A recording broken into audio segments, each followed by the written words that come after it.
that all God's children might receive the blessings of the gospel of Jesus Christ. You and I are living to see, and will continue to see, Israel gathered with great power. And you can be part of that power behind the gathering. I feel like a lot of what we've been talking about has to do with that already. Are you noticing that, or is that just me? It does.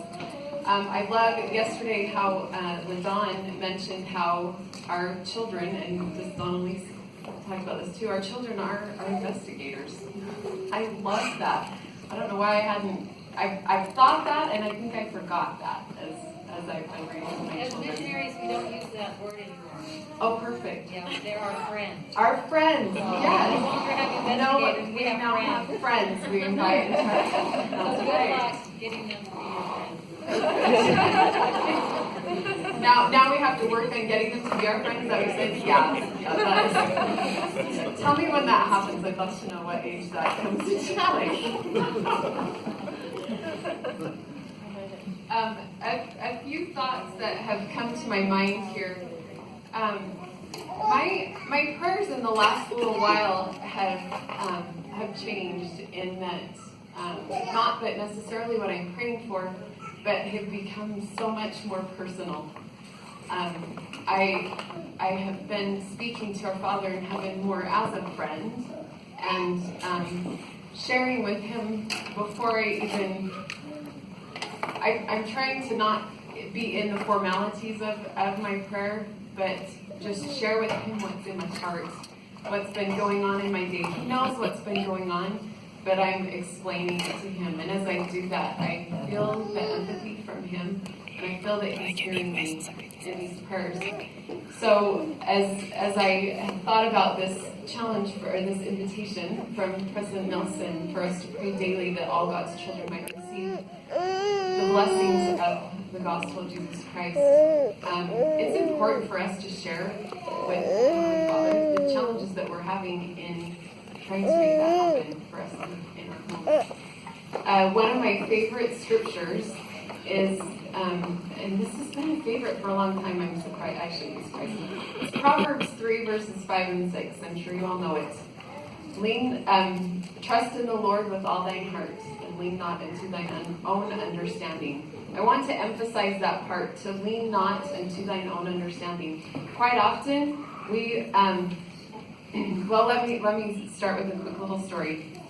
I have a friend that, when we were living here in American Fork, they decided to set a date, and they would invite someone to come to their home or whatever they were watching. I can't remember the time frame. It could have been 6 months or something, or even, I don't know how long. The day before the date that they had been praying that they would have an experience, she realized they didn't have anyone. Still, nothing was happening. And so they still kept praying for it to happen, but in the parking lot of the grocery store, there was a family whose car had broken down, and they ended up inviting the family to come to their home. They fed them dinner, helped them fix their car, and voila, there was a fantastic missionary experience for them.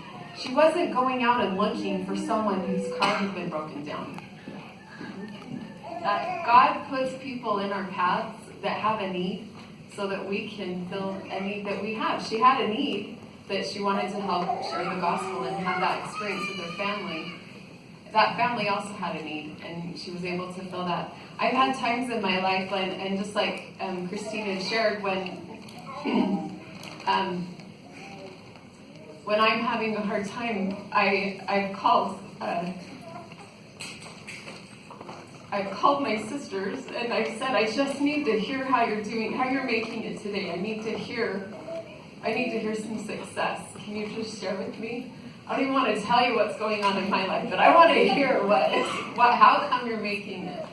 And I feel like those are the things that, just as we will reach out to others, I've had experiences with people that are not members of the church that have helped me in immense ways, have helped me to be able to see how their relationship with the Savior, their friend relationship with the Savior, it has increased mine.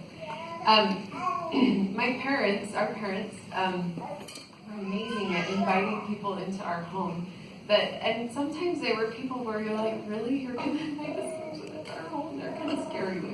But they would. And as I was sitting here thinking about the number of people that we have had in our home, wow, it is amazing. And I just want to share with you one quick story. There was a kid when we were growing up in Elko who got up that he was annoying.